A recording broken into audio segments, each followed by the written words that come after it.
Animal Farm, Chapter 4. By the late summer, the news of what had happened on Animal Farm had spread across half the county.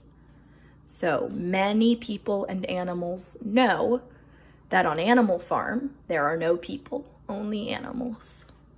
Every day, pigeons were sent with instructions to mingle with the animals on neighboring farms, tell them the story of the rebellion, and teach them the tune of Beasts of England, of that song that old Major taught them.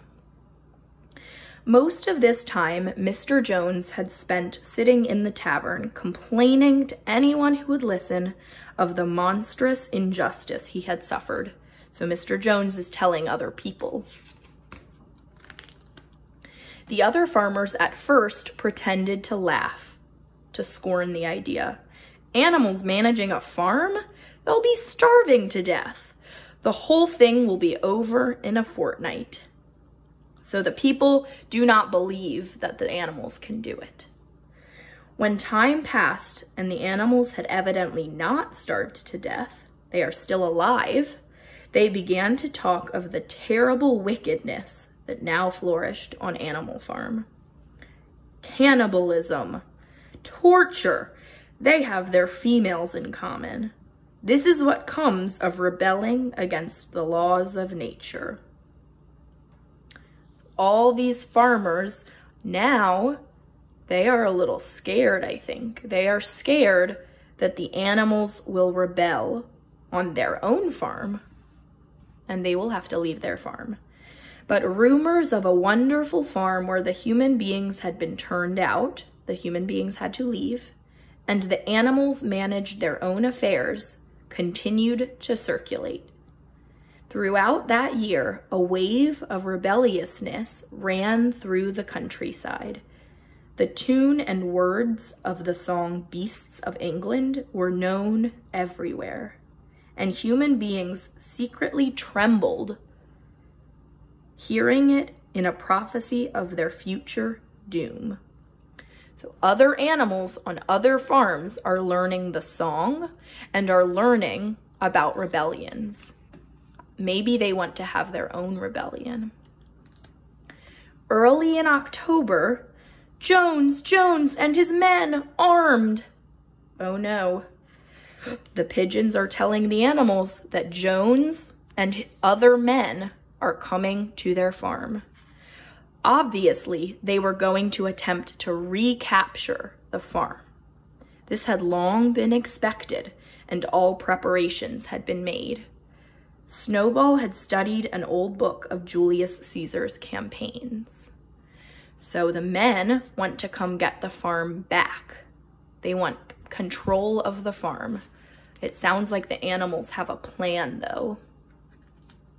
The first attack, all the pigeons, followed by the geese. So first, all the birds attack the people. A skirmishing maneuver intended to create disorder, so that the people are all confused and scared by the birds flying at their heads. Then, Snowball launched the second line of attack. So Snowball sends all the sheep to attack the people. Suddenly, a retreat. The animals suddenly run away. The animals turned and fled into the yard. The men gave a shout of triumph. The men thought that they won. They thought the fight was over. They saw their enemies in flight and rushed after them in disorder.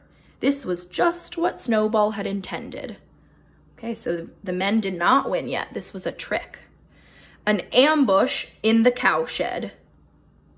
The cowshed is this home where the cows live, and all the animals are rushing out from the cowshed to the people. They were gored, kicked, bitten, trampled on. There was not an animal on the farm that did not take vengeance on them after his own fashion. All the animals are fighting with the people. It looks like the animals are winning. Let's see what will happen. And so within 5 minutes of their invasion, they were all in retreat. All the people are running away. The animals won. An impromptu celebration of the victory was held immediately. The flag was run up, and Beasts of England was sung a number of times.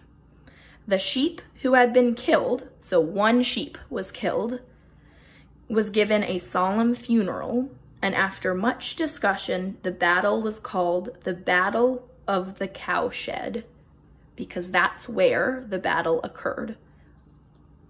That's where the battle happened. They ran out of the cowshed. The end.